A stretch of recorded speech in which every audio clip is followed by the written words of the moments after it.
Di beberapa video saya sebelumnya, saya membahas tentang goal, dream, vision, mission, persistence, consistent, focus, self-discipline, habit, dan seterusnya. Dan apabila kita mengaplikasikan religiously, maka hasilnya akan juga persis seperti yang diharapkan. Tapi hari ini saya akan membahas satu topik lagi, yang dimana topik ini akan menguatkan topik-topik yang saya bahas sebelumnya. Dan topik ini sebenarnya akan mempermudah pencapaian impianmu, yaitu visualisasi. Pada saat saya bahas tentang dream, saya ada membahas bahwa impian itu divisualisasikan dalam bentuk gambar. Hari ini saya ingin kupas di sini bukan visualisasi di dream board itu saja, tapi lebih dari itu, yaitu dengan sengaja kita menciptakan gambar-gambar yang kita rancang di dream board itu. Apabila dengan religiously, dengan sangat tekun mempraktekkan ini setiap hari, dan lihat hasilnya setelah 30 hari kemudian, miracle akan terjadi. Ini adalah ilmu yang saya pelajari sekian tahun dan saya terapkan dan saya aplikasikan, dan banyak impian saya terwujud dengan menggunakan strategi ini. Sebenarnya ini adalah sesuatu yang sangat ilmiah. Saintis telah menemukan bahwa otak kita itu punya kemampuan yang luar biasa. Apapun yang kita pelajari dan berulang-ulang, jaringan neuron terbentuk dengan pengulangan yang terus-menerus akan menjadi satu keyakinan, belief system. Dengan visualisasi sebenarnya kita menciptakan satu belief system. Kita lihat beberapa contoh di sini. Oke, ini testimoni dari seorang dokter di Jepang. Dokter ini menulis beberapa buku. Salah satu buku yang saya baca yang berjudul Keajaiban Otak Kanan. Namanya Dr. Shigeo Haruyama. Di buku tersebut, di bab 1 yang berjudul Memahami Seluk-beluk Otak. Ini pengalaman hidup beliau yang beliau tulis di sini. Waktu mengikuti satu jenis karate yang mengenakan pelindung, berkali-kali saya diadu dengan sabuk hitam. Sampai sekarang tidak pernah ada pengalaman dikalahkan sekalipun. Bukan karena saya kuat, ini berkat imagination training.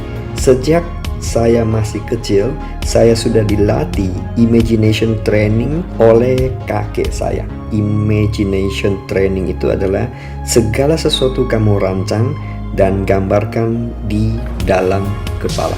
Lebih lanjut, beliau mengatakan seperti ini. Itu juga yang dipakai oleh kakek saya mengajarkan saya naik sepeda. Kakek menyuruh saya untuk berulang-ulang membayangkan diri saya melaju naik sepeda. Tentu saja saat itu saya belum pernah sekalipun naik sepeda. Sejak saya membayangkan dapat naik sepeda dengan mulus, saya mulai mencoba naik sepeda yang sebenarnya. Pertama-tama saya sedikit terkejut mengapa saya bisa mengendarai sepeda semahir ini. Ini seperti suatu keajaiban. Saya mengendarai sepeda dengan mudahnya. Lebih lanjut, beliau cerita seperti ini. Pertama kali saya melakukan operasi usus buntu, saya dimarahi oleh senior saya. Bukan karena saya gagal melakukan operasi tersebut, tetapi karena sesuatu yang diri saya sendiri pun merasa aneh karena saya terampil melakukannya. Dokter seniornya mengatakan seperti ini, kamu seperti pernah melakukannya di suatu tempat. Kamu berbohong. Tidak mungkin tangan yang baru pertama kali mengiris melakukan gerakan seluas itu. Pada saat saya melakukan operasi batu empedu ataupun lambung, saya juga menerima perkataan serupa dari para senior.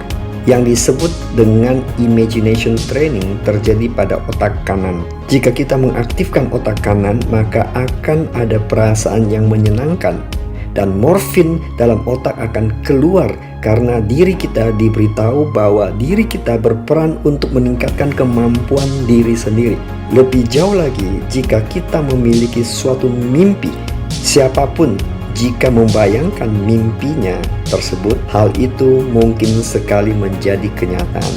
Silakan Anda sedapat mungkin merancangnya di kepala Anda. Dan di buku ini beliau tulis seperti ini.